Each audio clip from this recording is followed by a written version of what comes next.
You know, with spring fast approaching, a lot of people are starting to worry about the spring cleaning going on in the homes. Time to put away the skis in a couple weeks. Time to get out the mountain bikes, and you're going to have to worry about the mud that comes with those as well. But maybe something that you don't pay as much attention to is your springtime health.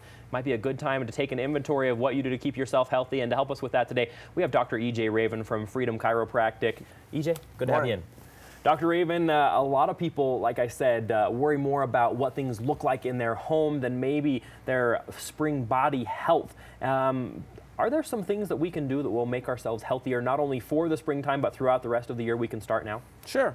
Lots of wonderful things as far as just, listening to Incredible Dr. You. That's you and me and you, whoever's at home. We're all our own best doctor. That's right. And just saying, what do I need to change, and going for it. We all kind of have that list.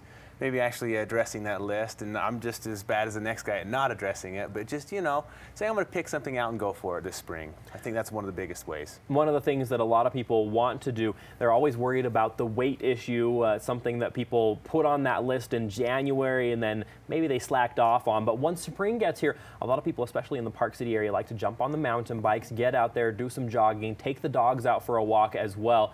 But on the food side of things, there are things that we can do from the inside out that will make us healthier, and one of them is an anti-anti. Yes. AKA a pro. A pro, correct. So we have this natural flora, or natural kind of colony of good bacteria or good microorganisms that live in the gut. We call them probiotics. They're the opposite of the antibiotics. They live there all the time. They're naturally there. They're supposed to be there. They aid digestion, they aid the immune system, and they're very important in prevention of issues with the gut and health in general.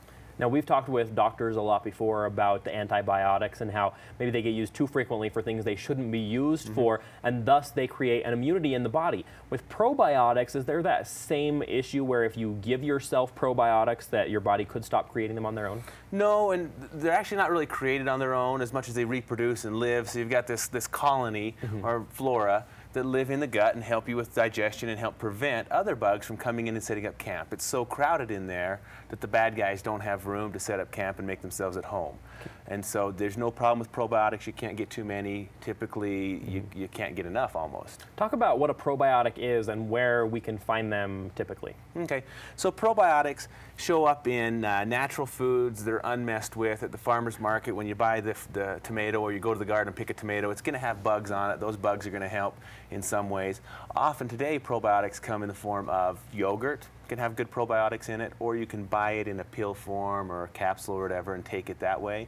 And that's probably the most efficient way to maintain a good flora in the gut, good balance in the gut. We've talked previously about the fish oils, the omega-3s and whatnot, and there are certain levels that we want to have of those in our bodies. Are there certain levels of the probiotics that we're searching for when we go out if we look for one of those pills? So if you have any of the symptoms, I think Mike threw up a screen there showing the symptoms. If you have any of those symptoms or any concerns about the gut, you can't get too many probiotics. I think it's a great idea. Go down to the health food store, find you a great high-quality probiotic, and start taking it.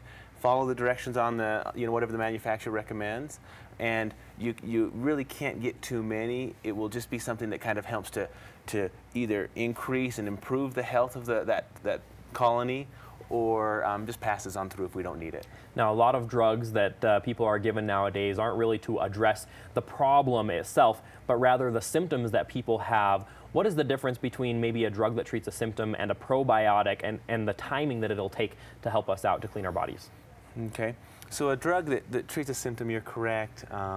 Most drugs, 95 to 99% of drugs prescribed now are prescribed for life, which means they're not fixing a thing. They're just covering something up. It's not a fix. And so a probiotic is more of a proactive, let's make sure the body's in balance, make sure the gut's in balance, and let it do its thing.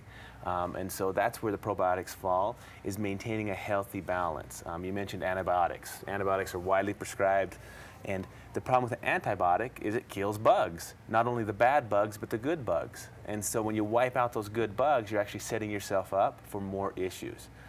Commonly, a lady will go in, take an antibiotic, go through the course of the antibiotic, and then quite suddenly, just after that antibiotic finishes, she'll end up with some sort of urinary tract infection or yeast infection or something like that.